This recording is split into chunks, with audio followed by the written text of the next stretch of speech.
Good morning, my beloved Darren Daily friends. I have a question for you here this morning. If I could give you the secret to happiness and much greater success in one word, and if you agreed with this word once I showed it to you, would you promise to commit to acting on this one word?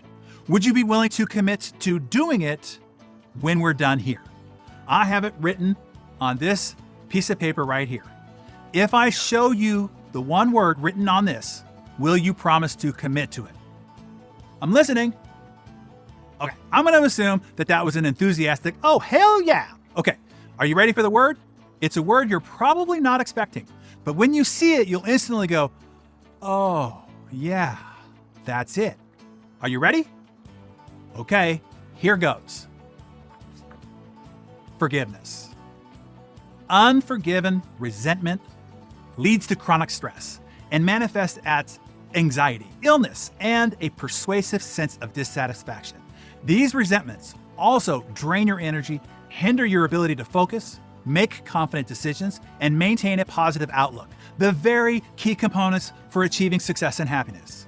As Sean Duperon, who worked on the Forgiveness Project with Desmond Tutu, said, forgiveness is accepting the apology you'll never receive. I know that this can be difficult, so I'll share a few realizations that I came to that really allowed me to shed any angst, anger, or resentment from injuries by other people. Here's number one. Everybody does the best they're capable of. As you probably already know, my parents split up when I was 6 months old. Finalizing the divorce when I was 18 months old, my mother just tossed me to my dad, walked out the front door, and never looked back. And as a kid, I wondered, why didn't she want me? Why didn't she love me? Why didn't she want to be in my life? Nothing was stopping her. For a long time, I resented her for it. It wasn't until I got older and I learned much more about her childhood and situations and circumstances that she suffered. Something happened probably about the age of 12 or 13 that shut her down emotionally and psychologically. She lived the rest of her life with the emotional intelligence and worldview of about a 12-year-old. No joke. You might not know it looking from the outside because she was highly intelligent academically. She was friendly, she was easily amused and quick to laugh.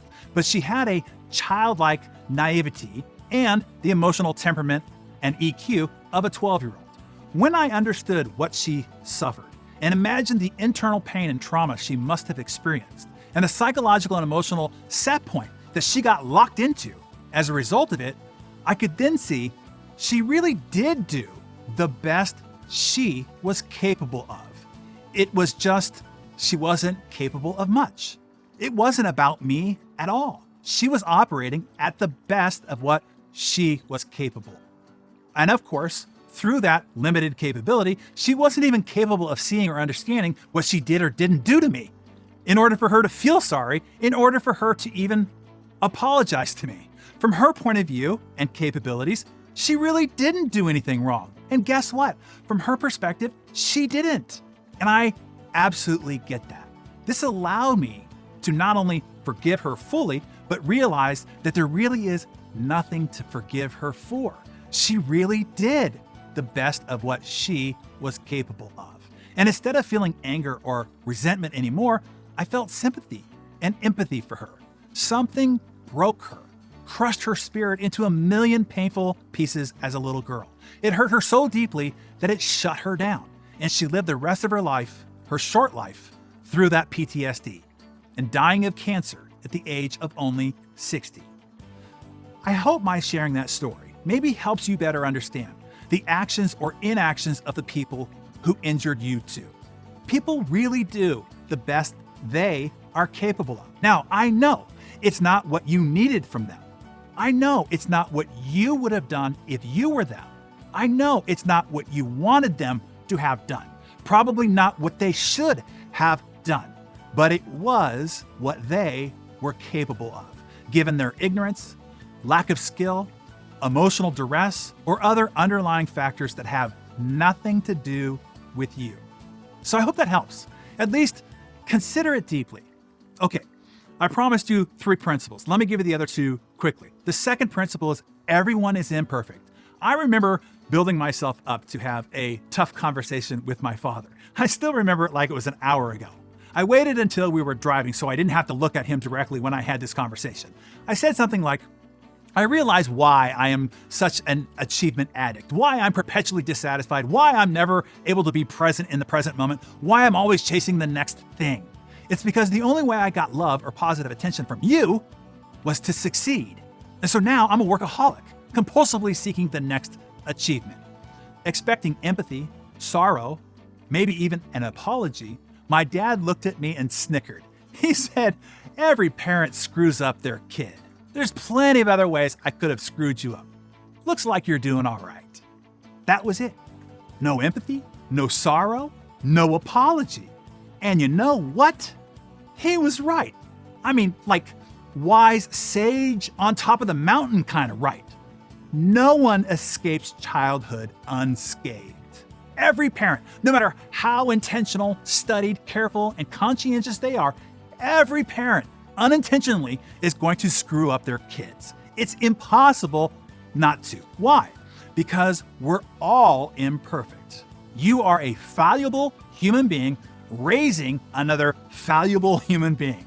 My dad was very fallible, and knowing we all are, that's okay. No need to apologize. He was doing, number one, the best he could as a human primate himself. And I hope that helps you understand and accept what other people are doing better as well. And then the third and final principle is this. How was what this person did or didn't do to you actually been a gift? The shortcomings of both my mother and father have been a huge blessing for me. They forged me into the unique person that I am today. My mother's made me fiercely independent, oddly paternal, protective of others, empathetic, loyal, and outwardly loving, probably as a pendulum reaction to the lack of it that I got from my mother. My dad's narrow love language made me hardworking, disciplined, and aggressively growth and success-minded, with the focus of helping others in order to realize a sense of significance that I yearned for from my father. Their so-called injuries forged my great strengths. And with that perspective, not only do they not have anything to apologize for, nor do I have anything to forgive them for, it is I who owe them gratitude. Because for good or bad, what they did or didn't do, I am who I am because of it. And I like who I am. Thank you very much. So, thank you. I really do hope that these three principles help you too.